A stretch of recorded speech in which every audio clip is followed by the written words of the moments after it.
Now, like just recently, in the last couple of days, we took a couple of clips from in the 90s when we were on some TV shows and people were talking about, and I was talking about and recommending silver when it was $4 and $5, recommending palladium when it was $115 to $120 an ounce, and kind of broke it out and explained to you why I was interested in palladium. And I'm going to start off today with the same kind of concept, all right? Because again, you know, overnight, that's a gamble. If you're looking for something that happened within 30 days, that's a gamble, all right? If you're looking for something that happened in 60 days, that's a gamble. That's a very small window of time to allow you to be right.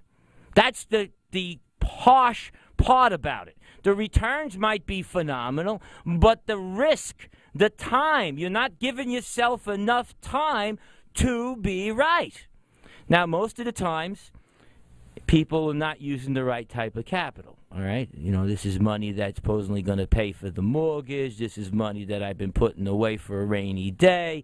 Okay, you know, it starts to rain, and now you got to liquidate at the wrong time. You know it, and I know it. That happens all the time. And I tell people, no, it has to be patient money, because patient money always wins.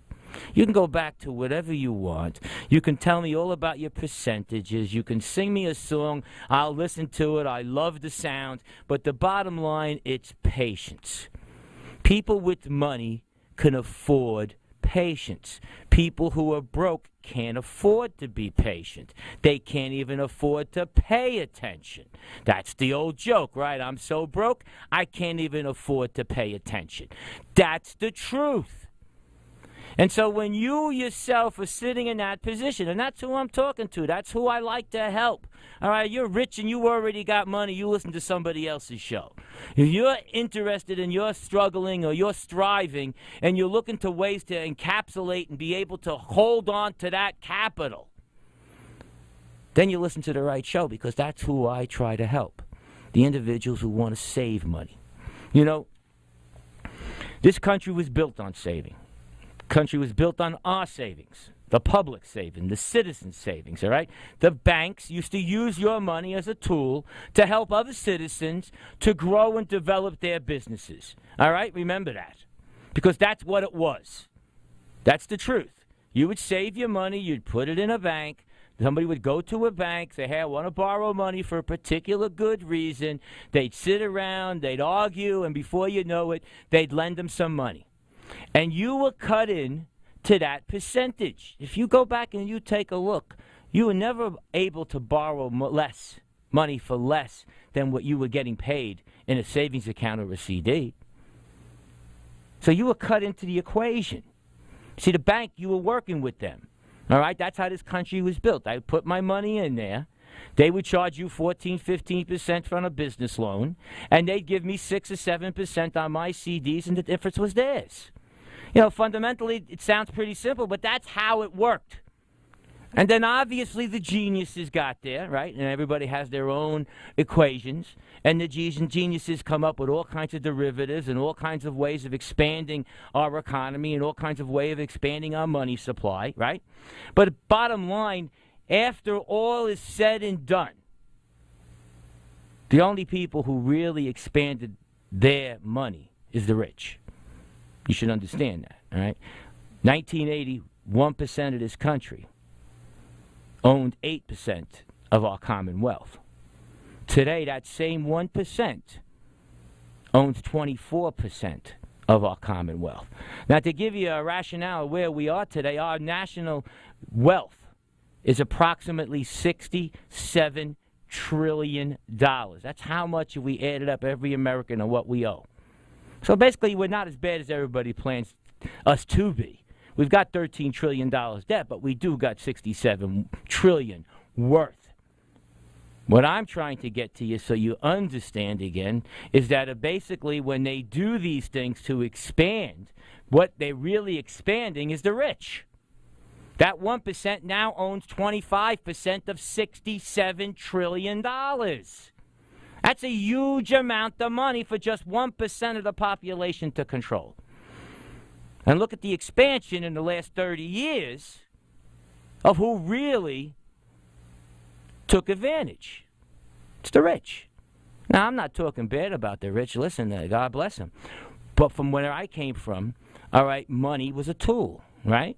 And that tool gave people power. You know, I always tell people, listen, I am trained very well with weapons.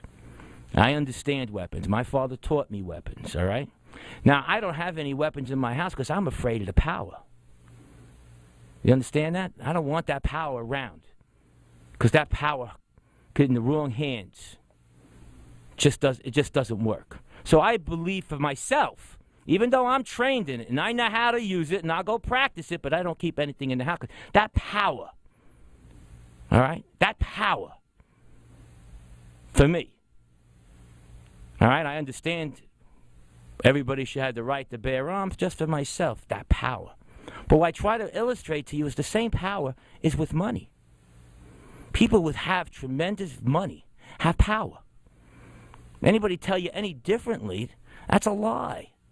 All right? That makes heavy men look skinny, right? It makes ugly women look gorgeous. Money. It's all about money. Come on now. Be real. All right? You know, I have a younger brother who, for years, we argue over these particular items, all right? Because, again, I hate to give in and say, hey, you're right, but the bottom honest truth is that almost anyone will almost do almost anything for money. We all have a price.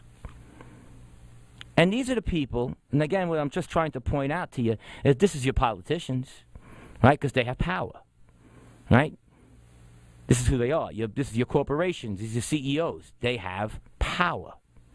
All right? Now, again, you're listening to the Collector's Coach Show. My name's Jack DeAngelis. I'm just trying to put a thought in your head about how serious this is getting because there's a lot of power out there.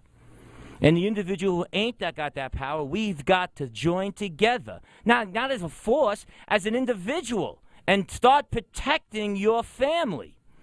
And that is to go back to the blackboard where the savings was your priority, not your investments. Because I tell you this, I get emails from listeners who are telling me, Jack, I am doing better in my savings account than my investments.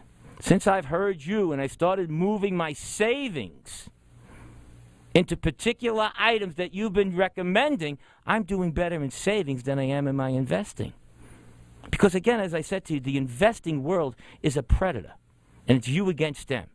They need to win your money.